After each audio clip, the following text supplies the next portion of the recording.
Bonjour à tous, ravi de vous retrouver dans Smart Job, qui est l'émission RH Emploi de Bismart. Je suis très heureux de vous retrouver. Émission quotidienne, vous le savez, du lundi au vendredi, c'est en direct.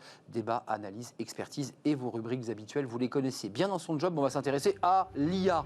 L'IA, c'est l'intelligence artificielle, mais au service des salariés et de l'engagement des collaborateurs. On fait le point dans quelques instants avec un expert du sujet. Smart et réglo, la féminisation des conseils d'administration. Ce fut un long chemin.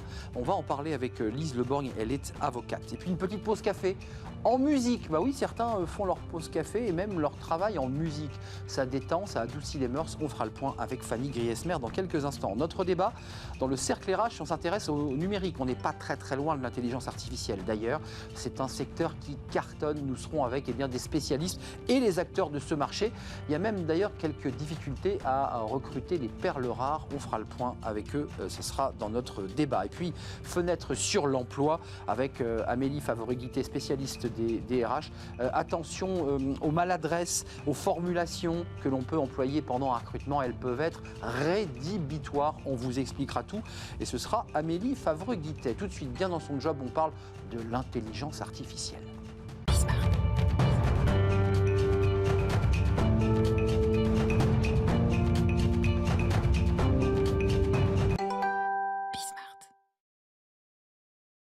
Bien dans son job avec l'intelligence artificielle. Bah oui, c'est une technique, un outil qui fait son chemin. Alors, il peut parfois surprendre, agacer, mais il existe, il est bien là, l'IA est parmi nous. On en parle avec Mickaël Bentolila. Bonjour Mickaël. Bonjour. Vous faites de l'IA comme on marche, c'est un peu votre univers quotidien. Vous êtes le CEO, le fondateur d'Insideboard, c'est 100 collaborateurs à Paris qui accompagnent des grands groupes justement avec l'outil IA. Alors c'est un mot que vous utilisez beaucoup, c'est un mot qui suscite beaucoup d'appréhension. Faisons un peu de pédagogie. Vous comprenez la peur de certains citoyens, de certains salariés qui, quand on leur parle d'IA, se cabrent? Oui. Si c'est une black box, ça peut faire peur. C'est pour ça que Black box? Black box, ça veut dire qu'on est aveugle, on ne sait pas ce qu'il y a dans l'algorithme. Donc les entreprises qui font de l'IA, et Insideboard fait de l'IA, doivent expliquer comment fonctionne l'algorithme et comment on peut aider le salarié. Nous, l'IA, c'est l'ami des employés pour nous. Ça, c'est votre punchline. C'est ma punchline, effectivement, mais il aide les entreprises à personnaliser tout simplement les informations et le contenu et les leviers d'action qu'elles vont avoir entre les mains. Ils aident les employés. Un petit mot sur votre entreprise, les gens qui composent l'entreprise, vous l'avez fondée, vous l'avez créée, ce sont quoi, des ingénieurs? Ce sont des gens qui fabriquent de l'algorithme en fait, hein, on est d'accord? On est éditeur de logiciels, je l'ai cofondé avec mon frère qui est Johan Bentolila et qui est data scientist. Et donc, c'est un mot incroyable ça, data scientist. Voilà, il est ingénieur, data scientist et en fait il calcule, on a créé des calculs d'intelligence artificielle qui vont chercher l'information dans les datas qu'on a dans les entreprises pour aider le salarié. Qu'on soit bien d'accord, quand vous parlez de data, ce sont des bases de données, gigantesques bases de données qui vont servir à l'algorithme, à la formule mathématique que vous appliquez, à trouver des solutions, à faire des propositions. C'est bien ça, pour être très simple. Tout à fait. La data, c'est tout simplement ce qui est disponible dans l'entreprise. On ne crée pas la data, elle est déjà là. Et c'est pour ça que l'IA n'est pas une black box, c'est pour ça que l'IA peut être lisible, puisqu'on ne crée pas de données. On fait juste récupérer de l'information déjà existante pour aider une entreprise, dans notre cas, à réussir sa transformation. Vous me disiez quand même que les entreprises aujourd'hui, quand vous packagez et que vous faites votre vente, ils veulent de l'IA avec. C'est-à-dire qu'il y a une forme d'hypocrisie. C'est qu'à la fois, on critique l'IA, mais que les entreprises qui sont vos clients vous disent il me faut de l'IA. Oui, les entreprises veulent accélérer. Il n'y a plus un projet aujourd'hui, une application qui est achetée s'il n'y a pas d'IA. Pourquoi? Parce qu'elles ont quand même vu les côtés bénéfiques de l'IA. Et l'IA fait quand même partie du quotidien de chacun d'entre nous en tant que consommateur. On ne s'en rend même plus compte. Voilà. Et donc, ce qui s'est passé avec l'IA dans les entreprises, c'est qu'il a été transporté du monde du consommateur vers le monde de l'employé. L'entreprise vous commande, vous négociez avec elle, vous signez avec elle. Insideboard va donc accompagner des transformations avec un projet très défini. Comment vous vous implémentez, pour utiliser un mot un peu barbare, à l'entreprise et qu'est-ce que vous lui proposez? C'est du sur-mesure pour chaque entreprise, j'imagine? On a un logiciel générique. On a en général 3 types de transformations. Des transformations dans l'expérience client, dans les achats ou la finance, ou encore des transformations de révolution culturelle. Voilà. Et il y a pas mal de projets là-dessus d'ailleurs sur comment je gère les datas au niveau groupe. Et donc les entreprises nous achètent par rapport à ce type de transformation qu'elles veulent réussir, qui engage des milliers de salariés à travers le monde. Et Insideboard va gérer en fait cette transformation en mettant les salariés en communauté, leur donnant des objectifs de succès du projet, donc des objectifs quantitatifs. Physiquement, ils le reçoivent en direct sur un ordinateur, sur un smartphone. Ils sont informés en temps réel de l'évolution des transformations. C'est bien de ça dont il est question. C'est ça. Dans une seule plateforme, ils vont retrouver l'adoption à travers Insideboard de Salesforce, d'Evalua, de SAP. Alors, pour être extrêmement précis, vous me parliez des 3 secteurs. En quoi l'IA est un élément essentiel, utile à l'entreprise? Qu'est-ce qu'elle apporte de plus? Imaginons qu'il n'y ait pas d'IA. Qu'est-ce qu'elle n'aurait pas eu, l'entreprise, pour le faire à l'envers? C'était le monde d'avant. Ouais, c'est ça, c'est le monde du 20e. Voilà, c'est les clients avant nous, parce c'est assez nouveau. Quand il n'y a pas d'IA, c'est Excel le gagnant. Donc c'est Les petites formules dans le... Ouais. Des heures à essayer de comprendre les comportements des gens, de savoir si la formation a marché, si le contenu qu'on a créé a marché, si l'action qu'on a menée en tant que manager a marché. Avec l'IA, on facilite la vie et on simplifie la vie de l'employé, mais aussi de celui qui manage le changement. Parce que pour être bien précis, il faut rappeler qu'il y a la RGPD qui a donné quelques cadres un peu rigides, qui ont transformé. Il y a la CNIL qui vient surveiller tout ça. Et il y a, on l'a vu avec un avocat, c'est encadré les données personnelles des collaborateurs. Vous, la base de données, vous la récupérez de l'entreprise. Le data, il vous arrive de l'entreprise. Voilà, c'est pour ça que si on respecte bien les règles qui nous sont données, l'entreprise est complètement sécurisée, puisque nous, en tout cas... C'est vous qui gérez ça, hein. On gère la data qu'on nous donne, on ne crée pas la donnée. Et à travers ça, on fait vivre une expérience employée unique et personnalisée. Ça veut dire que vous avez, pour être un tout petit peu concret, combien de data vous avez besoin pour commencer à profiler quelque chose, à dire à l'entreprise, ben voilà, votre processus de transformation, il marche pas, ça fonctionne. Il en faut combien des data? Pour nous, on travaille en général sur des entreprises où il y a plusieurs milliers d'employés. Ouais, c'est ce que vous évoquez, c'est les grands groupes internationaux. On gère chaque semaine plus de 2 à 3 millions de données. C'est extravagant. Et donc il y a pas mal de calculs derrière. Mais quand on arrive dans une entreprise, au début, on parle de cold start, donc de démarrage à froid.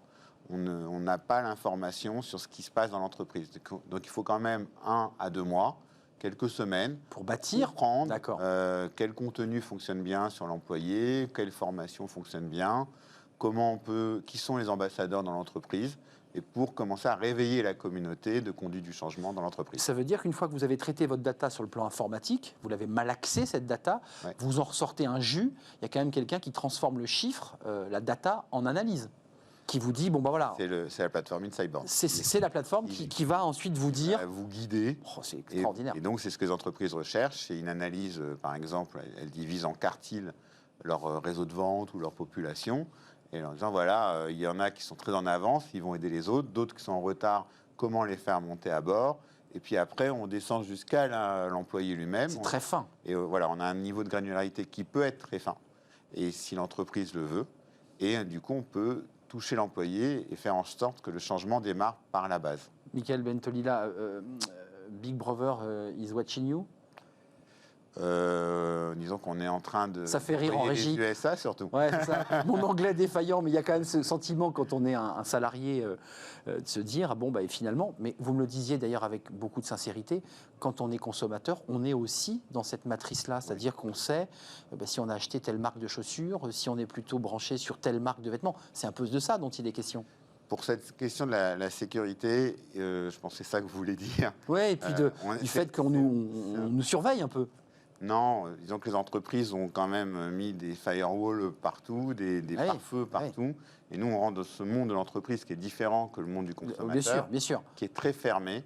Donc on est par exemple chez Microsoft Azure qui est hébergé en Europe, qui régit les règles européennes et françaises.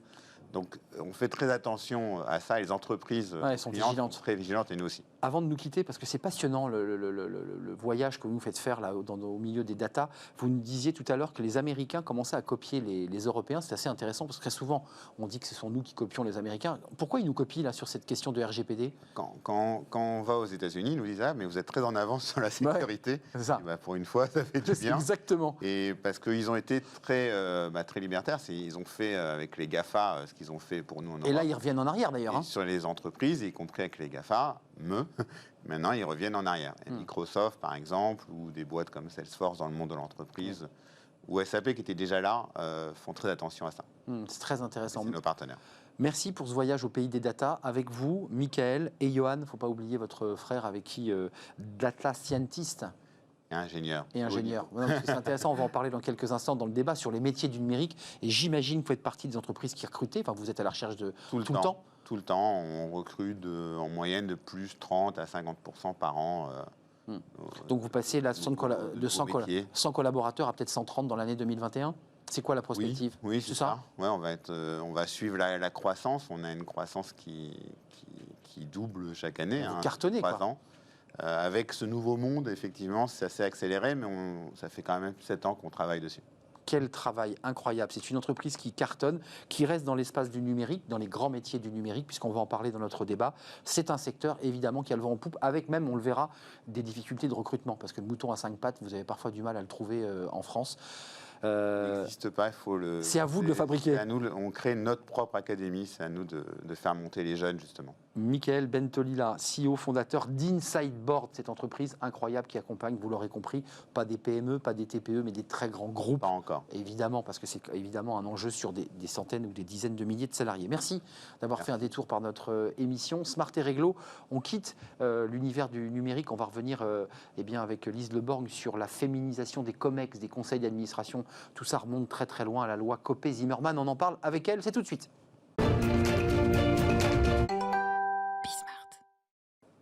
Smart et Réglo, focus juridique chaque jour avec une avocate, un avocat, un juriste pour nous éclairer sur un point de droit. C'est un peu de pédagogie aussi, c'est toujours utile de faire du droit, on n'en fait pas assez. Lise Leborgne, merci d'être avec nous. Bonjour. Vous êtes avocate au barreau de Paris, spécialiste en droit du travail et droit social entre autres, et du pénal aussi me semble-t-il. Pénal du travail. Pénal du travail, parce qu'il y a aussi des dossiers, on l'a vu hier, qui vont jusqu'au pénal. La féminisation des conseils d'administration, vous étiez très attaché à nous en parler. On en a parlé au cours d'un débat il y a une quinzaine de jours avec justement l'ancienne députée Zimmermann. Pourquoi vous souhaitiez en parler et pourquoi c'est important ce débat autour de la féminisation des conseils d'administration ? Déjà parce qu'on a fêté les 10 ans de la loi la semaine dernière et que ça nous a permis de faire un premier bilan sur cette mesure qui avait été extrêmement décriée il y a 10 ans. Il y a 10 ans, il se trouve que j'étais en Master 2, j'avais fait mon mémoire de fin d'études sur ce thème et à l'époque, on avait encore les professeurs de droit qui nous expliquaient que les conseils d'administration, c'était des clubs masculins comme les clubs anglais. Les articles de doctrine expliquaient que le code du commerce allait devenir la Bible New Age des opprimés de la terre avec tous les damnés qui allaient se prêter au conseil d'administration pour récupérer des jetons de présence. Des jetons, oui, parce qu'on est rémunéré. Et finalement, 10 ans plus tard, eh bien, si le débat est toujours présent pour d'autres instances, ce qu'on va voir ensemble, puisque les quotas ne sont pas dans toutes les instances, eh bien, le discours s'est quand même lissé et l'idée a fait son chemin. Il faut quand même préciser qu'il n'y a aucune femme, aujourd'hui il y en a une en intérim, mais aucune femme présidente du CAC 40, qu'en revanche, dans les COMEX, on voit quand même une évolution par rapport à cette loi. Il y a quand même, je crois, 40%, arrêtez-moi si je me trompe, de femmes dans les COMEX. Dans les conseils d'administration. En fait, COMEX, c'est différent. La seule femme directrice générale du CAC, c'est Catherine Fiamma-McGregor chez Engie. C'est la seule femme. Qui est en intérim, il faut le préciser. Voilà, mais elle remplace une femme. On est quand même sur une femme qui sauve l'honneur du CAC. Ouais. Les quotas, ils n'ont pas été mis dans les COMEX. Disons quotas, oui. Voilà, il y avait tout un champ lexical négatif, quotas, discrimination positive, même femme de paille quand Bernadette Chirac a été nommée chez LVMH. C'est exact. Bon, ce qui s'est passé, c'est des quotas de 40% dans les conseils d'administration, des SA, des SCA et des grosses sociétés qui dépassent 50 millions de chiffre d'affaires ou 500 salariés, ce qui a été descendu à 250 salariés. Ça concerne uniquement les conseils d'administration. Ça a été un grand succès puisqu'aujourd'hui, on est second derrière l'Islande avec dans le SBF 120, 45% de femmes. Dans l'UE, il me semble que la moyenne est dans les 28%, en Asie 7%, aux États-Unis 27%. Donc le quota a fait son chemin, ça a marché. Aujourd'hui, la question qui se pose, c'est pourquoi est-ce que ces nominations n'entraînent pas un effet de ruissellement avec, au sein des COMEX, des CODIR et même des cadres dirigeants, plus de femmes. On en trouve peu, c'est vrai, on dans en les cadres trouve dirigeants. moins. Et donc, il y a plusieurs options qui sont sur la table. Comment vous l'expliquez? Il n'y a que la loi qui peut faire avancer les choses. C'est-à-dire que si on laisse les choses se faire d'elles-mêmes, il n'y a pas de ruissellement. Il faut une nouvelle loi peut-être pour faire avancer le sujet? Alors, sur ce point, c'est ce que Bruno Le Maire explique, sur la base du volontariat, il ne se passe pas grand-chose. Oui. Bon, et en effet, les instances où les quotas n'ont pas été obligatoires, pour l'instant, sont peu féminisées.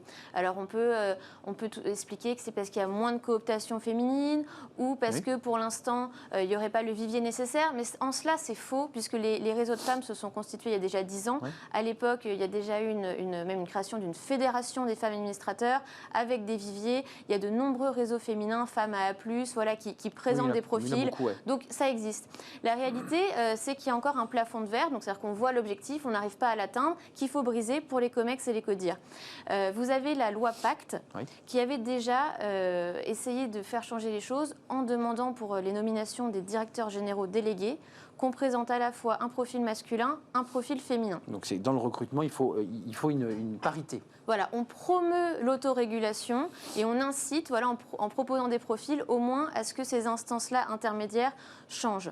Mais en l'état, si une réforme est votée, il y a deux options. Alors la première option qui est sur la table, c'est effectivement des quotas de femmes dans les COMEX. C'est ce qu'effectivement Bruno Le Maire proposait. COMEX, c'est la partie organisationnelle, celle qui dirige l'entreprise au sens organisation, pratique.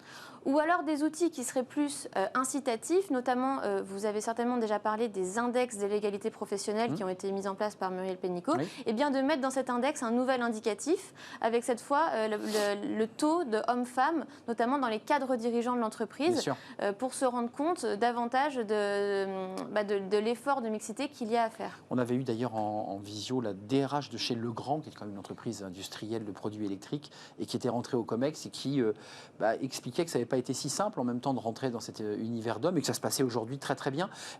Qu'est-ce qu'il faudrait? Vous dites pas forcément une loi. Est-ce que les agences de notation, est-ce que tout ce qui est notation financière ou extra-financière sur ces critères pourrait faire avancer les choses? C'est-à-dire en disant, vous allez être dégradé si votre entreprise... Ça rentrerait finalement dans la grande famille de la RSE, cette question-là? Effectivement, ça rentre dans la RSE. Et d'ailleurs, encore une fois, dans la loi Pacte, désormais, vous devez prendre en compte non seulement votre intérêt social, mais les intérêts environnementaux et sociaux. Donc ça, c'est un élément. La mixité rentre dans cet élément de RSE. Désormais, vous avez aussi... l'idée que la mixité, c'est un facteur de RSE. Mais là, je vous arrête parce qu'en fait, on ne peut pas non plus limiter les femmes à cet aspect RSE, RH. Oui. Il y a eu des études, McKinsey, qui montrent que quand on nomme une femme, il y a aussi la performance qui est là. J'ai vu, c'est incroyable. On ne peut pas non plus mettre dans des cases en expliquant la femme va être aux ressources humaines et donc la boîte sera gérée d'une manière plus sécuritaire. Voilà. En réalité, et c'est ce que les femmes des réseaux féminins essaient de promouvoir, c'est qu'on ne va pas ici se battre pour la mixité, on va se battre pour l'égalité. En fait, on n'explique pas qu'il faut des compétences différentes hommes-femmes. On explique qu'on a un principe constitutionnel d'égalité, qu'on a une égalité de droit qui n'est pas rejointe par une égalité de fait. Et donc, on va essayer par les quotas de réparer cette différence et donc, à compétences égales, de faire monter des femmes. En revanche, ce qui est vrai, c'est que ça va changer de fait le visage des COMEX. Pourquoi? Parce qu'actuellement, vous avez notamment beaucoup de personnes issues de Polytechnique. Or, à Polytechnique, l'endogamie des polytechniciens. Beaucoup d'hommes. Bien sûr. Donc qui se cooptent entre eux. Exactement. Donc le premier effet de la loi Copé-Zimmermann, c'est qu'en réalité, quelle école a pâti des quotas? Polytechnique, puisqu'en fait, il y avait moins de femmes et que par le jeu des quotas, il a fallu nommer plus de femmes d'un coup et donc l'école n'avait pas le vivier nécessaire. Donc ce qui est vrai, c'est que en nommant des femmes, de fait, on diversifie les sources de recrutement et donc ça permet aux organes de gouvernance d'avoir non pas une similitude de point de vue, Ouais, d'ailleurs, mais des points de vue différents. Lise, avant de nous quitter, vous évoquez un sujet important parce que tout part en fait des formations initiales. On l'évoquait aussi sur ce plateau, c'est-à-dire que si on cantonne les femmes à des formations initiales cantonnantes, elles ne peuvent pas briguer des postes de direction. Donc tout part aussi des écoles, et je pense aussi à Centrale. Il n'y a pas que Polytechnique où il y a une forme d'endogamie entre hommes. Donc il faut aussi ouvrir encore plus ces écoles aux femmes. Les quotas, ils se sont désormais, on a des quotas dans les autorités administratives indépendantes, dans les jurys d'école, les entreprises publiques, les EPIC, les EHPAD. Donc l'idée, c'est vraiment maintenant peut-être effectivement d'agrandir ces quotas avec des formules qui peuvent être dissuasives, comme actuellement dans les conseils d'administration, eh bien, on a une véritable épée de Damoclès, puisque si les femmes ne sont pas nommées, les jetons de présence ne sont plus versés. C'est ça. On a une suspension et des contraintes financières, on a une nullité de la nomination. Donc on n'est pas sur un système du comply or explain incitatif, on est sur des systèmes actuellement en France qui sont plutôt punitifs. Donc ce serait ce système qu'on réfléchit à dupliquer. Le bâton plus que la carotte. Merci Lise Leborgne. Il y a du chemin qui a été parcouru, on peut le dire, mais il reste encore de la route. Et puis briser ce plafond de verre que vous évoquiez, parce qu'il y a beaucoup de femmes qui n'osent même pas, qui disent non, c'est pas pour moi tout ça, alors qu'elles peuvent le faire et qu'elles en ont les capacités, les moyens. Merci Lise, à très bientôt sur le plateau dans notre rubrique Smart et Réglo. On fait une petite pause si vous en êtes d'accord, enfin une vraie pause avec Fanny Griesmer, la pause café. Est-ce qu'on peut bosser et être performant avec de la musique? Peut-être, elle nous explique tout. Fanny Griesmer. J'avais envie de le faire en chanson. Il y a un film bien célèbre qui l'avait fait en chanson. Je ne le ferai pas en chanson, même si j'aime chanter. Il faut le savoir. Vous avez décidé de nous parler aujourd'hui d'un phénomène, c'est pas sociologique, c'est un phénomène qui date de la nuit des temps, depuis que la musique existe, de travailler, de bosser en écoutant sa musique que l'on aime. Alors soit avec un casque, ou pas. Avec des écouteurs. Ou avec des écouteurs. Les écouteurs, c'est mieux. Pourquoi vous avez choisi de nous parler de ça? Parce que vous aussi, vous prenez du plaisir à écouter de la musique en travaillant? Sincèrement. Parce que il y a des gens qui n'aiment pas. Vous arrivez tous les matins, vous chantez. C'est vrai, je chante. Et vous parlez de musique. Donc j'imagine que vous travaillez aussi en musique. Tout le temps. Pour écrire. Pour réfléchir. Voilà, la musique m'accompagne. Elle vous accompagne et apparemment nous sommes nombreux. Si certains font des tableaux croisés dynamiques en écoutant Eye of the Tiger pour se donner de la motivation. Certains rédigent un rapport annuel d'activité sur un air de Mozart ou traiter ses mails sur fond de polyphonie corse. On ne critique pas, chacun ses goûts. En tout cas, nous sommes nombreux à travailler le casque ou les écouteurs vissés sur les oreilles. Que ce soit pour fuir le brouhaha ambiant de l'open space, on peut bien comprendre, s'isoler dans une bulle, se donner aussi un petit coup de pouce ou bien se détendre. 78% des Français travailleraient en musique régulièrement selon un sondage réalisé par l'agence d'intérim CAPA. Ça me semble énorme, 78%. Mais je me suis posé cette question, est-ce que travailler en écoutant de la musique nous permet vraiment de nous concentrer et d'être plus efficace? Moi, je ne suis pas sûr pour le coup là. Moi non plus. Eh bien, la réponse, elle n'est pas évidente du tout. Plusieurs études prouvent que la musique au travail, ça fait du bien et à bien des égards. Déjà, elle permettrait de booster notre enthousiasme.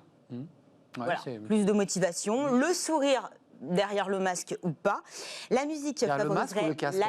Et derrière le casque. Et derrière le casque. Et le casque et le masque.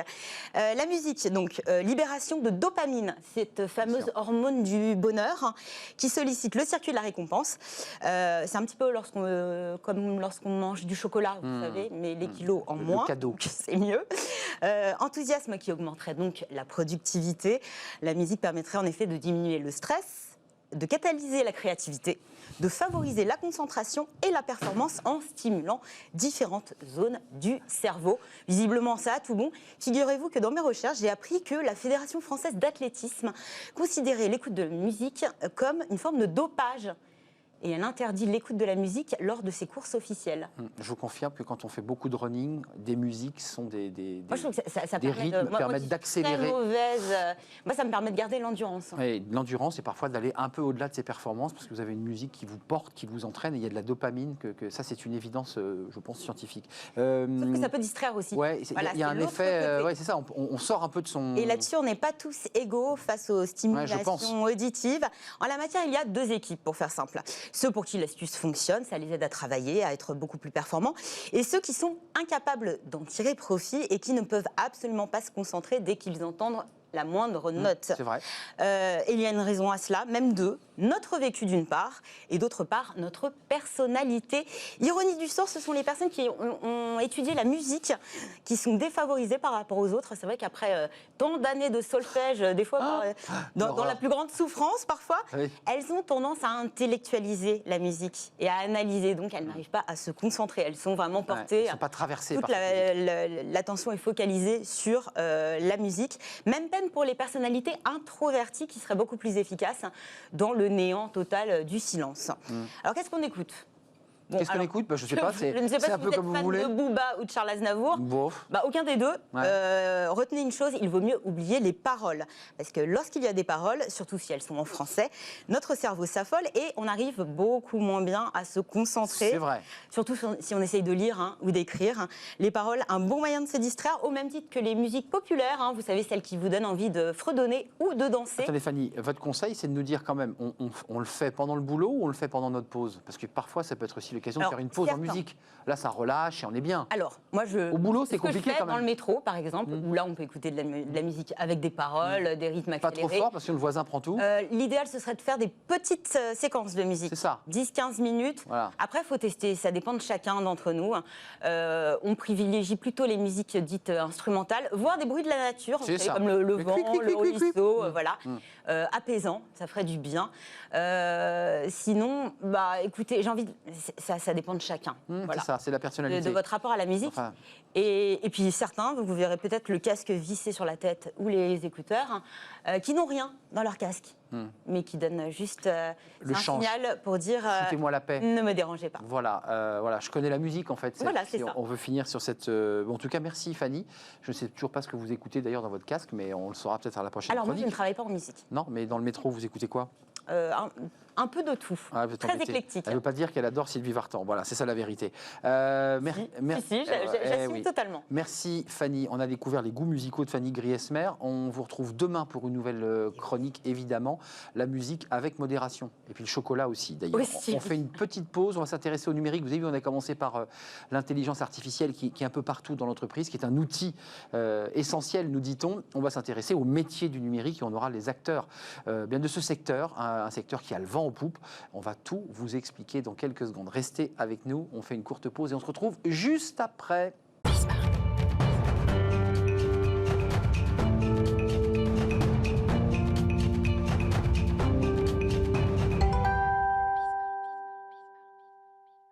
Le cercle RH avec nos invités, des experts, je vous le disais, du secteur du numérique dans différents domaines, le recrutement, le conseil, la formation, parce que ce secteur a le vent en poupe. Alors, ce n'est pas le seul secteur qui marche bien. Essayons de faire d'abord un peu le sourire dans ce monde un peu morose. C'est un secteur qui recrute, c'est un secteur qui peine d'ailleurs à recruter les bons profils parce qu'on cherche le mouton à 5 pattes. Il faut aller vite, il faut transformer le digital des entreprises et puis parfois on ne trouve pas. Le data scientist, c'est un mot que j'ai appris, que j'ai découvert, c'est des mots un peu comme ça ésotériques. On va faire le point avec des acteurs de ce secteur parce que c'est un secteur qui marche très fort. Noël Giraud, directrice générale adjointe de Simplon. Réseau de fabriques solidaires. Oui. Votre école de centre de formation est déjà venue sur le plateau, qui est répartie un peu partout en France. J'ai vu sur la carte d'ailleurs que vous êtes beaucoup plus basé au sud de Limoges qu'au nord de Limoges. Je ne sais pas si c'est historique. Oui, c'est un peu historique, mais on est un peu partout. On a une centaine de fabriques, donc d'écoles de formation. Labellisé French Tech, et puis on parlera de l'action que vous menez en direction, pas forcément que de jeunes d'ailleurs, pas uniquement, mais de personnes qui sont en reconversion, qui veulent rentrer dans les métiers de la tech et qui veulent rentrer dans ces métiers, ces nouveaux métiers, et parfois d'anciens métiers d'ailleurs qui existent depuis très très longtemps. Laurent Calvo, merci d'être avec nous. Bonjour, merci de me recevoir. Ravi. Dirigeant du cabinet Cella Conseil, avec un S, parce que vous donnez plein de conseils, avec des chiffres. Vous avez bossé là, on les verra tout à l'heure, sur la féminisation, sur le niveau des revenus, parce que c'est quand même, il y a d'assez bons niveaux de revenus quand on rentre dans ces métiers, quand on a les bonnes qualifications. Et puis ce que ça représente en gains, c'est 87 milliards d'euros hors taxes. Ce qu'engendre c'est colossal. Donc il faut la porter, cette économie, il faut l'accompagner. Et puis nous serons en visio, parce que évidemment, votre entreprise ne vous a pas autorisé à prendre le train pour nous rejoindre. Et bon, c'est la vie, c'est comme ça, c'est le Covid. Romain Giunta, merci d'être avec nous. Avec plaisir, merci de m'avoir invité. Comment allez-vous de Marseille ? Écoutez, très bien, en télétravail, mais En on le télétravail. vit bien, on s'adapte et finalement on y prend goût. Bah, dites donc, vous avez un très très grand appartement ou c'est un fonds que vous vous êtes créé? C'est un fond pour vous éviter les décos de Noël qui ne sont pas encore enlevés. Mais oui, on n'a pas retiré les sapins de Noël, c'est une corvée. Responsable éditorial chez Monster, on y reviendra parce que Monster est un acteur évidemment du recrutement et vous donnez des conseils aussi, hein, c'est l'intérêt aussi de votre présence, pour accompagner à la fois les candidats pour qu'ils aient les bons mots-clés, le bon CV, mais vous accompagnez aussi les entreprises. Et pour essayer de nous prendre par la main, tiens, je vous donne la parole parce que c'est vous que je présente en dernier. Pour faire un peu de pédagogie pour ceux qui diraient moi le numérique ça me dépasse complètement. C'est vrai pour plein de salariés. Ils ont un super niveau dans leur domaine respectif, mais dès qu'il faut ouvrir LinkedIn, dès qu'il faut faire un petit point de montage, dès qu'il faut rentrer des données, ils sont perdus. Qu'est-ce que vous avez envie de leur dire à cela? C'est fini pour vous, c'est le chômage dans 2 ans ou formez-vous, transformez-vous? Qu'est-ce qu'on leur dit? Alors non, c'est pas forcément le chômage pour tout le monde, puisqu'il y a quand même certains secteurs dans lesquels le digital n'est pas impératif. Il y a certains métiers aussi qui n'en ont pas forcément besoin tous les jours. Maintenant, le conseil qu'on donne, c'est que forcément, on le voit dans nos vies de tous les jours, la technologie, elle est là tout le temps. On passe 2 heures sur notre mobile en moyenne, c'est 4 heures pour les jeunes. La technologie, elle est partout au travail, dans nos maisons, dans la rue. Si on veut développer son employabilité, on est obligé de se former à ces outils technologiques, aux nouvelles tendances, aux nouvelles compétences que nos métiers vont devoir nous demander sur les années à venir. Ce qui fait que ça peut finalement nous débloquer des perspectives d'emploi, des perspectives d'évolution, et il faut passer par cette transition numérique pour pouvoir accéder à ces perspectives-là. Laurent Calvo, une question, parce que qu'on fasse un peu de pédagogie. Moi-même, moi je ne suis pas né avec un smartphone devant le nez en train de regarder Instagram, Snapchat et TikTok. Voilà, moi je suis d'une autre génération, je ne suis pas de celle-là en tout cas. Est-ce que vous pouvez nous expliquer ce qu'est la différence entre l'IT, le numérique, le digital? Parce que en fait, ça recoupe plein de métiers, plein de formations. Globalement, on s'y perd et je m'y perds. C'est quoi la différence? Alors, j'allais commencer par cela. Voilà, vous voyez, comme quoi. Et d'ailleurs, en préparant l'émission avec Fanny, qui nous a demandé avec grand plaisir de venir à cette émission, je lui ai dit, est-ce qu'on parle du numérique, du digital ou de l'IT? Ah voilà, ça commençait très mal. J'ai senti, en fait, je vais simplifier les choses. Numérique, ça se vend bien, marketingment parlant, c'est top. Digital, c'est encore mieux. On digitalise l'entreprise. L'IT, et il y a un mot qui s'appelle l'informatique. Ça, c'est la même chose. Donc, je le dis à vos téléspectateurs et à toutes les personnes qui vont suivre ensuite, c'est exactement la même chose. La seule chose qui a changé, c'est qu'aujourd'hui, dans le cœur d'une entreprise, que ce soit de la grande distribution ou un médecin ou une chaîne de télé, j'imagine, l'informatique, l'IT, le digital, on ne peut pas s'en passer. Imaginez faire un click and collect chez Zara sans informatique, on va vous dire ça ne fonctionne pas, il faut revenir plus tard. Imaginez faire une téléconsultation avec un médecin généraliste sans informatique pour passer la carte vitale, ça ne fonctionne pas. Et j'imagine que Smart TV émet avec de l'informatique. Bismart. Bismart, pardon. Bah oui, attendez. Bismart. Donc la seule différence, c'est qu'aujourd'hui, on est vraiment dans un système où l'IT, moi je suis un vieux. Vous dites quoi? Vous dites l'IT? Moi je dis l'IT. Moi je suis un enfant de la SS2I. Bon, d'accord. Qui n'existe plus. J'ai vu que ça a été réformé en 2013 et un nouveau nom. L'entreprise du service numérique. Voilà, ça énerve tout le monde. On ne dit plus SS2I. Voilà, méconnu aussi. Moi je me considère comme un enfant de la SS2I. Ouais. Comme on dit, je suis tombé dedans quand j'étais petit. Ça fait 21 ans aujourd'hui. Il y a un logo que j'aime bien qui s'appelle l'IT résiste. Et c'est vrai qu'on résiste à toutes les crises et même actuellement.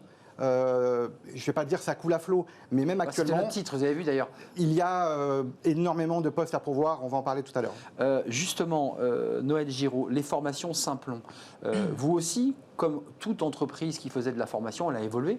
J'imagine que vous vous êtes adapté aussi aux demandes et aux besoins. Donc là, vous faites une multitude de propositions.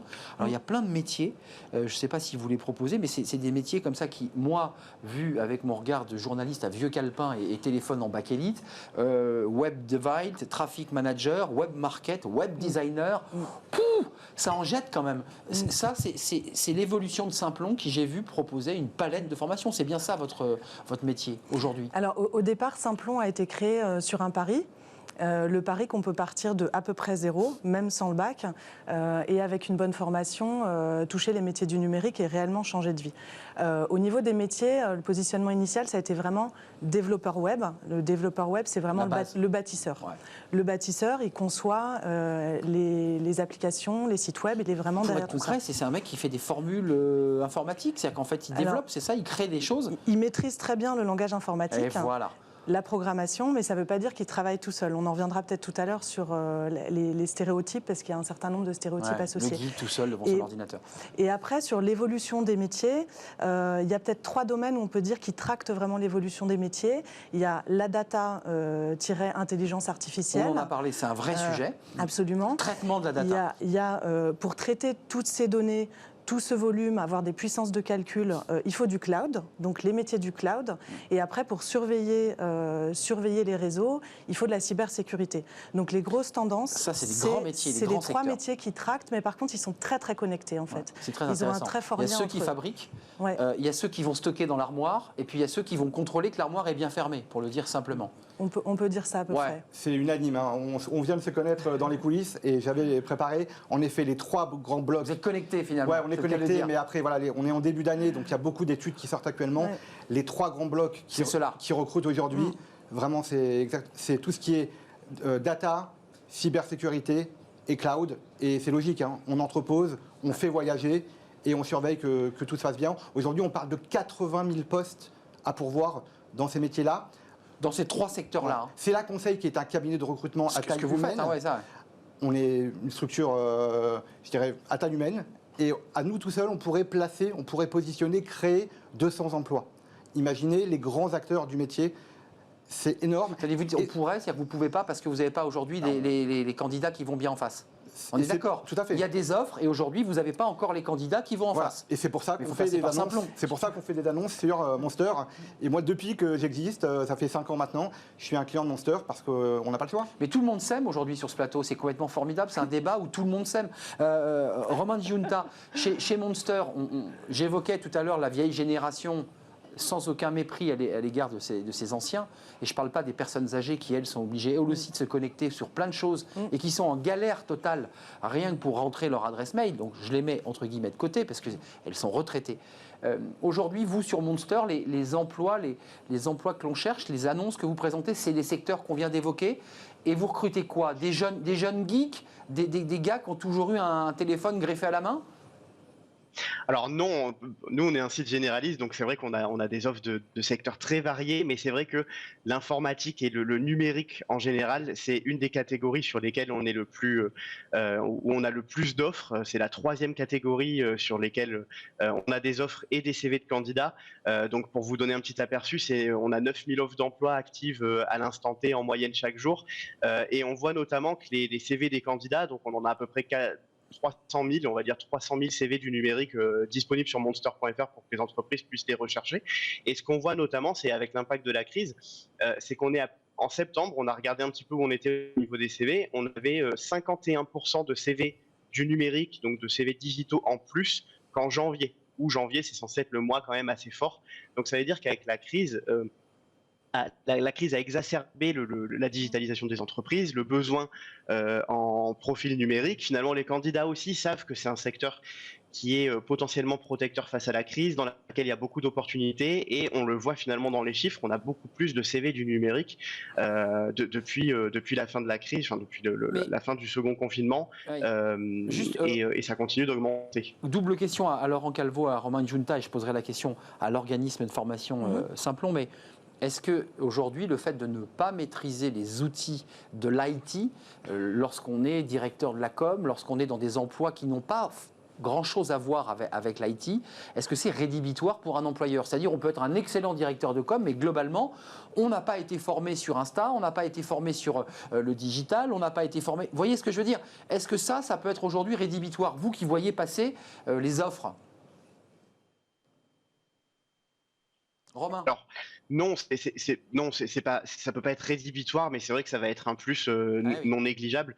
Quand on est directeur de com et qu'on a du mal avec les réseaux sociaux, ça peut être problématique parce que si on a des clients qu'on doit conseiller, donc comment on les conseille quand on connaît pas les réseaux sociaux, nous-mêmes en tant qu'employés, on a besoin aussi de représenter l'entreprise. C'est vrai que si on est directeur de com et qu'on n'est pas aussi présent sur les réseaux sociaux, on peut montrer une mauvaise image. Et tout ça, c'est aussi valable dans les autres métiers qui ont besoin de compétences numériques, de maîtriser certains logiciels qui deviennent obligatoires.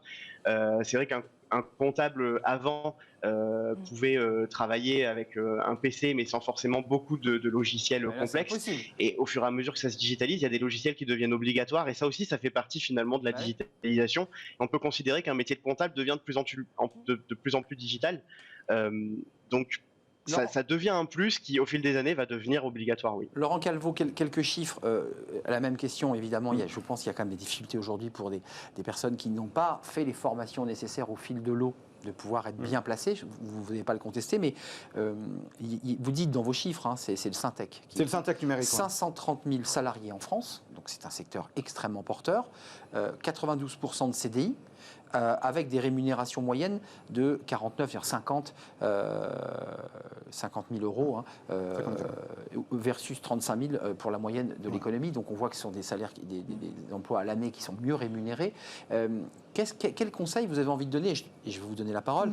Mais il y a ceux qui aujourd'hui se disent, bon, voilà, mon secteur est complètement sinistré. Je suis dans le dark. Il faut que je bascule. Quel conseil vous leur donnez ? Parce que là, vous recevez dans votre agence conseil, c'est la conseil, des gens qui sont formés, qui sont de l'ingénieur jusqu'au développeur, jusqu'au... Je vais être clair, Arnaud, moi, on me sollicite quand on ne trouve pas. Faire appel à un cabinet de recrutement, ça coûte très cher. Nous avons un service à forte valeur ajoutée où on passe des jours et parfois des nuits, parce qu'on l'a sur l'iPhone, sur LinkedIn. Alors, j'ai vu dans une de vos émissions que vous vous disiez, mais comment on le prononce ? Quoi qu'il arrive, c'est notre outil de tous les jours. C'est-à-dire que tous les gens qui font le même métier que moi, on l'a sur notre iPhone et on a 2 écrans au bureau et il y a un écran de veille qui est sur LinkedIn toute la journée pour ne rien rater. Bismarck, c'est la chaîne de l'audace. On doit être audacieux. C'est-à-dire qu'à la seconde que quelqu'un se met... Il y a le petit logo Open to Work. Il faut que nous soyons là et différents des autres. Allô, bonjour, on est Stella Conseil. Vous avez le profil de, je sais pas, de ce que vous cherchez. Data scientist, j'adore ce mot, je vais l'utiliser plein de fois aujourd'hui. C'est quoi data scientist d'ailleurs ? Plus globalement, Arnaud, sur la data, aujourd'hui, imaginez la taille de Stella Conseil par rapport au très gros. J'ai 80 postes à pourvoir à Paris et 30 à Lille. C'est dingue. C'est assez incroyable. 110 postes là. 110 postes. Et ce sont des métiers inconnus. Par contre, où c'est vrai, il faut être formé. On ne s'invente pas data scientist, data engineer, on ne s'invente pas dans ces métiers-là. C'est plutôt des bacs plus 5. Et par rapport aux chiffres, en gros, pour travailler dans l'IT, donc je persiste avec ce mot-là. C'est votre mot, c'est le vôtre. Le numérique, le digital, c'est plutôt des CDI. On gagne plutôt bien sa vie, on est plutôt cadre et c'est vrai, plutôt jeune. Noël Giraud, il y a quand même chez vous, vous l'évoquiez, c'est votre message à Simplon, c'est tendre la main à des gens qui sont demandeurs d'emploi et les remettre. Les mettre ou les remettre sur... On n'est pas tout à fait sur les mêmes niveaux de poste où on atteint ces niveaux-là. Est-ce que vous voyez ce que je veux dire dans la graduation, je dirais dans l'échelle du numérique, la formation que vous leur donnez, que vous leur offrez, pour certains, pour les demandeurs d'emploi par ailleurs, elle les amène à quoi là en poste ? Oui. Alors peut-être au-delà de leur tendre la main, on va souvent les chercher parce qu'il y en a beaucoup qui n'auraient pas l'idée. Qui peuvent toucher ces métiers. Vous leur dites, mais si, le numérique, on cherche. Parce qu'il y a beaucoup de stéréotypes, donc ils n'auraient pas l'idée, il faut aller les chercher. Ensuite, nous, on les amène à des métiers qui sont pas jusqu'à bac plus 5, en fait. Parce que nous, notre pari, c'est qu'on peut atteindre un certain nombre de métiers du numérique sans être ingénieur. C'est votre donc message, on va bac plus 2, bac plus 3, bac plus 4. Data scientist, ça va un petit peu au-delà. Nous, on ne forme pas des écoles d'ingénieurs. Justement, notre pari, c'est qu'il n'y a pas besoin d'être ingénieur pour toucher une bonne partie des métiers qui sont les métiers des techniciens du web. On se complète bien. Moi, on m'appelle quand on a besoin d'ingénieurs. Et Simplon, c'est l'inverse. C'est le cran légèrement en dessous, mais pour des personnes qui sont en reconversion, qui sont en galère. C'est ça l'idée. Juste Romain Giunta, question un peu abrupte, parce qu'il y a des parents qui nous regardent, il y a des chefs d'entreprise qui cherchent. C'est sympa comme boulot ou pas ? Parce que si j'avais 22 ans ou 23 ans et qu'on me disait tu vas voir, c'est génial le numérique, Je ne sais pas si spontanément j'irais. Qu'est-ce que vous avez envie de leur dire? C'est sympa, c'est fun comme boulot? Ou on est la tête sur son ordinateur du matin au soir? Alors non, c'est fun, mais en fait, ce qui est bien avec le numérique, c'est que finalement, il y a plein de métiers dedans et vous n'êtes pas obligé d'aimer tous les métiers. Vous avez des métiers qui sont plutôt solitaires, vous avez des métiers où vous travaillez en équipe, vous avez des métiers orientés clients. Finalement, ce qu'on voit, on a justement posé la question aux jeunes 18-34 ans dans notre dernière étude en leur demandant c'est quoi les métiers du numérique que vous appréciez le plus, dans lesquels vous souhaiteriez travailler. En fait, alors sans grande surprise, il y a le web marketing qui arrive en premier parce qu'on a les réseaux sociaux, on a les campagnes de pub, etc. Donc c'est assez intéressant, c'est dynamique, c'est jeune, on travaille en équipe. Donc là, pour 27%, c'est le secteur qui est le plus attirant. Mais on a quand même 21% sur le web design, 15% sur les métiers de la data et 11% sur l'informatique. Donc, le dur. Il y a une diversité de métiers qui fait que il y a forcément quelqu'un qui va trouver un métier qui lui correspond et qui va trouver fun tous les jours. Oui, ce que je voulais quand même préciser dans notre émission, c'est qu'il y a une transversalité aujourd'hui de ces métiers dans tous les secteurs d'activité. On l'évoquait pour les experts comptables, mais dans tous les secteurs d'activité aujourd'hui, de la culture, un musée qui va avoir besoin de promouvoir ses toiles avec le Covid sur Internet. Donc il faut un web designer, il faut quand même quelqu'un qui fasse quelque chose qui ressemble à quelque chose. Il faut produire tout ça, il faut faire du marketing autour. Donc en fait, c'est partout. Quelles sont les qualités que l'on demande? Vous me dites, nous, on vient les chercher, on les motive à faire cette formation. Moi, empiriquement, je pensais qu'il fallait être fort en maths, il faut être un peu matheux. C'est quoi les qualités qu'on demande? Comme ça, je me disais... Alors, les qualités essentielles, c'est vraiment d'aimer apprendre, d'être extrêmement curieux, parce que ce sont des métiers qui évoluent très vite. Donc, il faut en fait apprendre à apprendre. Donc, il faut vraiment aimer ça. À peine terminer une formation, en fait, c'est comme quand vous êtes avocat, vous apprenez le code civil.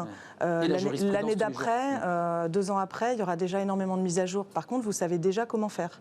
Donc, c'est un peu pareil dans les métiers du numérique. Donc, après, sur le niveau en maths, il y a effectivement des prérequis pour certains métiers, mais globalement, avec un bac scientifique, il y a énormément de choses qu'on peut faire, et même sans bac, beaucoup de choses qu'on peut faire. Donc ça dépend un peu des métiers, mais les qualités, c'est vraiment beaucoup de la motivation. Il faut s'accrocher. Et il faut... c'est un langage, excusez-moi, c'est un langage nouveau, c'est une manière d'aborder le monde d'une manière un peu différente, si je peux me permettre. Donc il faut quand même s'ouvrir. Absolument. Et vous parliez, excusez-moi, des parents. Moi, un conseil que je donne aux parents, c'est apprenez à vos enfants à coder, et en particulier à vos filles. Parce que le code, c'est un langage. Vous apprenez l'anglais, mais vous n'avez pas l'idée de prendre des cours de code. Et bien vraiment, c'est une clé de lecture pour le monde qui est extrêmement importante. Chez les petits, il y a Exactement. C'est très important. Formations de codage. Moi-même, je suis resté un peu à côté en me disant tiens, qu'est-ce que c'est étrange. Mais vous avez raison, je suis votre conseil. Les maths, pas les maths. J'ai vu que les polytechniciens, par exemple, on en parlait tout à l'heure, étaient dans les très grosses entreprises de data ceux qui fabriquaient, qui étaient un peu les sorciers d'algorithmes. C'est de ça dont on parle quand on parle de data. Oui, tout à fait. On a tendance à dire le recrutement n'est pas une science exacte. C'est vrai. Malgré tout... Encore que, il y a des règles à respecter. Moi, dans le cadre du recrutement que me demandent d'effectuer les clients pour leur compte, parce que je recrute pour leur compte, même si je propose, ils disposent, il y a la règle des 3 P. Bien entendu, il y a le parcours. Et là, encore une fois, c'est la différence. Il y a le parcours inévitable, mais tout le monde sait lire un CV et tout le monde demain pourrait ouvrir un cabinet de recrutement. Après, il y a notre instinct de professionnel. Ça fait 21 ans que je lis des CV. Il y a la règle des 3 P, c'est le parcours, certes, mais c'est un tiers. Il y a la personnalité et il y a le potentiel. Et quand moi je parle à mes clients, je dis j'en ai un, il est très bon, il a les 2 P. Le parcours va peut-être pas t'intéresser. Mais il a un potentiel incroyable. Il a un potentiel incroyable, il est intéressant. C'est une chasse au talent, on est vraiment dans la mine, on va chercher des diamants. Il y a 5 critères pour définir un diamant. On a exactement les mêmes choses pour les hommes et les femmes qu'on rencontre. C'est incroyable. C'est un diamant, vous cherchez des diamants en fait. Nous, parfois on en jette quelques-uns parce qu'ils n'ont pas la taille qui va bien. Il a la bonne couleur mais pas le... C'est ça. À nous au bureau, vous pouvez entendre à toute heure une grosse musique de funky musique des années 80. Vous aussi, vous écoutez la musique quand on a trouvé une pépite et qui nous dit Laurent, je veux bosser avec vous, parce qu'ils bossent avec nous. Nous les amenons, nous allons les conseiller, comme des agents de football, en fait. C'est là conseil, c'est aussi chasseur de tête de très haut niveau, si j'ai bien entendu votre message. C'est-à-dire que là, on est sur le top du top, parce que l'entreprise ne trouve pas en direct et qu'elle a besoin. Chez Monster, je ne sais pas si vous écoutez de la musique en travaillant, c'était la chronique de Fanny Griesmer, mais qui n'a rien à voir avec la question que je vais vous poser.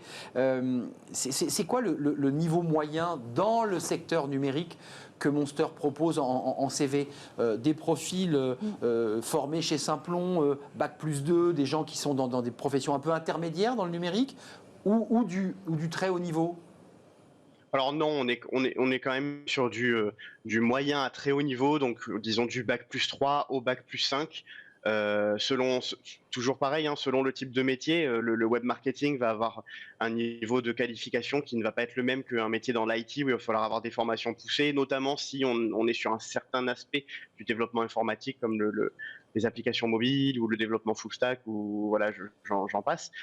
Mais ce qui est bien maintenant avec cette digitalisation et le fait qu'il y ait de plus en plus de secteurs, mais aussi de plus en plus d'entreprises qui recherchent des talents, c'est que les entreprises vont s'ouvrir à des talents qui n'ont pas forcément toutes les qualifications requises, comme le disait Laurent, qui n'ont pas forcément tout le temps le diplôme adapté, parce que elles n'ont pas le choix. Il y a un manque de talent, elles n'ont pas le choix, elles ont besoin de recruter, et ben elles vont miser sur le potentiel et la personnalité, comme disait Laurent, et elles vont former pour finalement avoir les talents dont ils ont besoin sur le long terme. On est en retard, Romain et Laurent. 10 secondes chez Monster. Combien d'annonces à pourvoir dans le numérique? Comme ça, pour se donner une idée, comme ça on va aller sur Monster en courant. Alors chez Monster, 9000. 9000 annonces en ce moment. Donc au moment où on se parle, aujourd'hui, mardi 2 février, il y a 9000 annonces sur Monster de tout type, on vient de l'entendre. Laurent Calvo, c'est la conseil. Aujourd'hui, je pourrais créer 200 postes. On cherche, dans le monde de l'IT, il y a les commerciaux, on n'en a pas parlé. Exact. Les commerciaux, les sales, à tous les niveaux, on en cherche. C'est très compliqué. Là, clairement, c'est plutôt du Bac+5. Les commerciaux de plateforme, les commerciaux de logiciels, les commerciaux qui vont travailler chez des intégrateurs, c'est des ESN, chez des équipementiers, chez des éditeurs. Donc c'est les ingénieurs. Ça fait constamment. On a des recherches constantes, on en cherche constamment. Ce sont les perles rares du marché, alors que d'autres secteurs sont bouchés. Un mot, chez vous, combien de personnes sont en formation, là, en ce moment, chez Simplon, dans le domaine du numérique? 3600. 3600 sur l'ensemble des sites qu'on évoquait, c'est-à-dire plus de 100 sites dans toute la France. Et formation qui dure combien de temps pour ceux qui seraient intéressés et pour s'inscrire en septembre? Alors les formations métiers, c'est plus de 6 mois, 6-7 mois. Et les formations compétences de base, pour être juste au moins employable, c'est entre 3 et 6 semaines. 3-6 semaines ou des formations plus longues où là effectivement on débouche sur quelque chose de beaucoup plus concret en termes d'emploi. Allez sur simplon.fr parce qu'il y a peut-être des formations ou des chaussures qui vont être à votre pied. Merci Laurent Calvo, c'était un plaisir de vous accueillir, dirigeant du cabinet depuis 20 ans, cabinet à taille humaine, hein, vous l'avez dit plusieurs fois, cabinet Cella Conseil, c'est du top évidemment, parce que c'est un coût tout ça, vous l'avez dit. Romain Giunta, merci, responsable éditorial chez Monster, c'est 9000 annonces, je le répète, allez sur Monster, puis allez jeter un œil en fonction de votre niveau. Chez Cella Conseil, il y a forcément un site internet, vous êtes digitalisé. Cellaconseil.fr. Vous imaginez, il nous dit qu'il n'est pas digitalisé, il en est foutu. L'émission s'effondre d'un coup. Merci d'être venus tous les trois sur ce plateau, en présentiel et en visio, évidemment. Tout de suite, c'est notre dernière rubrique, Fenêtre sur l'emploi. Vous n'allez pas être dépaysé d'ailleurs, Laurent, parce qu'on a Amélie Favre-Guittet de Management RH qui nous donne quelques conseils de recrutement. C'est tout de suite. Avec le groupe Belvedia, préservons les ressources de demain.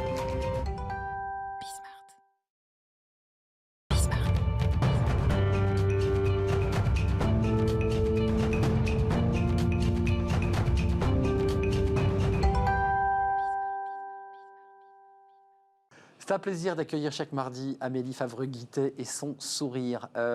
Quelques conseils, comme tous les mardis, la plupart du temps, sur le recrutement à faire, à ne pas faire, à dire, à ne pas dire. Là, ça va faire écho à Laurent Calvo, évidemment, qui a peut-être aussi son mot à dire. Alors, vous avez choisi de nous parler un peu du langage, la façon dont on s'exprime, les mots rédhibitoires, l'attitude aussi. Comment on doit être, le savoir-être, le savoir-dire? Qu'est-ce qu'on ne doit pas dire d'abord? Alors l'idée, c'est d'être positif en entretien. Toujours. Oui, et d'éviter les termes négatifs. Pourquoi? Parce que si dans ma tête, je pense que je suis nulle, je vais le traduire avec des mots. Je suis nulle ou je ne vais pas y arriver. Du coup, mes actions vont être que je vais faire peu d'actions pour arriver à un résultat. Donc, genre, je ne suis pas ci ou je ne suis pas ça, ça, c'est pas bon. Je suis trop ceci ou pas assez cela, et ça, on l'entend tout le temps. Du coup, je ne vais pas avoir les résultats escomptés. Du coup, je vais avoir un biais de confirmation qui dit, voilà, c'est bien une preuve que j'étais nulle. Et ça, c'est ultra important parce que pareil, en recrutement, 70% du recrutement, c'est de l'affect. C'est-à-dire que le nombre de fois où j'ai des clients qui me disent, il est ultra compétent, mais je le sens pas. Et ils n'arrivent pas à détecter le pourquoi ils ne le sentent pas. Et ça, c'est un mot qu'on entend C'est souvent. agaçant, on en parle beaucoup sur ce plateau. Je le sens pas, ça veut rien dire. En fait, ça vient du langage et des mots que le candidat a utilisés. Le candidat a parlé de lui de manière négative. Et donc, à un moment donné, c'est au lieu de raconter des histoires, c'est « je parle pas assez bien anglais », c'est je parle un peu anglais et je peux progresser. Changer simplement la manière de dire les choses, ça va envoyer un signal positif ou négatif à l'autre. Si je vous dis qu'il fait froid et qu'il pleut dehors, on va se mettre à frissonner. Si je vous dis qu'au contraire il fait beau, le soleil nous attend, la plage est juste à côté, on entend les cocotiers et tout ce qu'on veut, on a juste envie, c'est de se mettre en maillot de bain et d'aller plonger. Donc vous me dites qu'il faut être un marchand de glace dans le désert, quoi. Complètement. C'est ça. Faut y croire. Il faut y croire. Faut y croire. Et si on n'a pas confiance en soi, on en revient toujours à ce débat de la confiance en soi. Si on n'a pas confiance en soi, si on n'utilise pas des termes positifs, on va pas envoyer des messages positifs au recruteur. Et donc le recruteur va dire, je sais pas, il y a un truc que je sens pas. Oui, je sens que les mots négatifs. C'est là où se cache le je le sens pas. Je le sens pas. Une espèce de façon d'aborder l'entretien. L'attitude aussi, elle est importante. oui. On se tient droit, on regarde, on est un peu, je sais pas. Enfin, ça joue énormément le langage non verbal. C'est lié aux mots qu'on va utiliser. Notre pensée va jouer sur les mots vont jouer sur notre attitude. C'est un cercle vicieux ou vertueux. Vous avez entendu votre collègue, la règle des 3 P? On n'est pas collègues, je suis pas ESN, moi. Oh là là. Moi non plus, je suis un cabinet de recrutement. Je Cabinet de recrutement, voilà. travaille avec les ESN. Non, Allez, paf, ça y est, c'est terminé. Une claque d'un côté, une claque de l'autre. Non, moi, je suis en phase. C'est pas un secret, les cabinets de recrutement. Lorsqu'on présente un candidat à un futur client, on le coach. On les rencontre. À l'époque, on les rencontrait. Maintenant, aujourd'hui, on fait tout par Vous visio. les coachez. Et voilà, il y a des choses qu'on dit. On veut qu'il soit placé, on veut Alors peut-être qu'on est un peu chèque, vieillot, mais il faut un cahier, un stylo. N'allez pas en entretien, je vous en supplie, les bras ballants. Il y a un problème. Prenez des notes. Et moi, ce que je dis, et je parle de vous, Arnaud, je dis reformuler. C'est-à-dire que vous entendez ce qu'on vous dit, vous reformulez et vous posez la bonne question. Même si vous connaissez la réponse. Mais ça veut dire, j'ai compris et je veux apprendre. Et j'avance avec vous. Et surtout, aller au-delà de la question du recruteur. Quand le recruteur vous demande les questions qui sont un peu débiles, genre vos qualités, vos défauts, où est-ce que vous voyez dans 10 ans, parce que ça sert à rien. Aller au-delà. Aller au-delà. En gros, c'est la personne veut qu'on se projette avec elle, on doit faire du storytelling pendant l'entretien, on doit raconter une histoire. Attendez, Amélie, aussi positive. pour le dire très concrètement, quelqu'un vous dit, vous voyez comment dans 10 ans, là, si la personne répond, moi je vous vois sur une plage avec un verre de grenadine sur une jolie plage. Pourquoi pas? Non, mais pourquoi pas, bien sûr, mais est-ce qu'il faut implémenter cette réponse à l'idée qu'on se projette dans 10 ans dans une aventure avec l'entreprise? Non, c'est déjà se poser l'intérêt de la question. La question est complètement débile. Aujourd'hui, on est sur un monde où ça bouge tout le temps. Savoir où la personne veut être dans 10 ans n'a aucun intérêt. Vous me demandez où je serai dans 6 mois, j'en ai aucune idée. Et l'idée, c'est de se dire, c'est comment le vous candidat... serez là tous les mardis, en tout cas. Dans 6 mois encore, bon, là. Ne riez pas.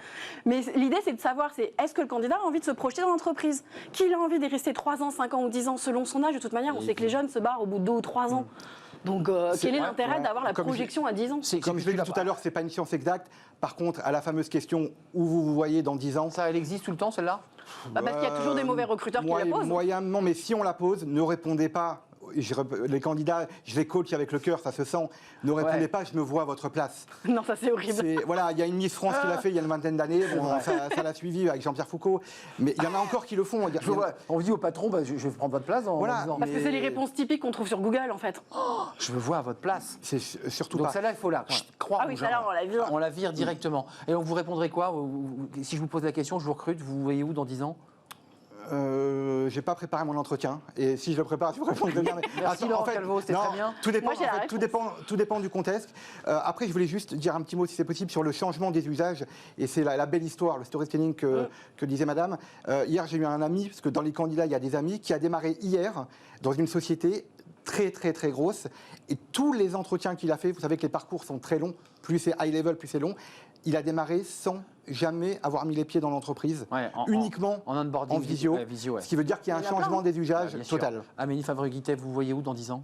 Moi, business angel, pour aider les femmes à entreprendre. Business angel, la réponse avait été préparée. Et on ne l'avait pas préparé, cet entretien. Moi, je vais répondre maintenant chez C'est la Conseil à faire la même chose. Et ben voilà, vous vous êtes dit, tiens, il va essayer de me challenger. Merci à vous, merci à nos équipes, à Justine Cornet pour le son, à Romain Luc pour la réalisation, à Fanny Griesmer, évidemment, que je n'oublie pas. Margot et Caroline, voilà, ces drôles de dames qui m'accompagnent dans cette émission. Merci, c'était un plaisir, Amélie, d'être avec vous. Merci, Laurent, vous revenez quand vous voulez. Avec plaisir. Nous faire partager vos passions respectives. C'est la fin de notre émission, je me fais tirer les oreilles. Je vous retrouve demain, évidemment, pour de nouvelles aventures, à la rencontre de nouveaux invités. J'ai été très, très heureux d'être avec vous aujourd'hui. À demain, bye bye.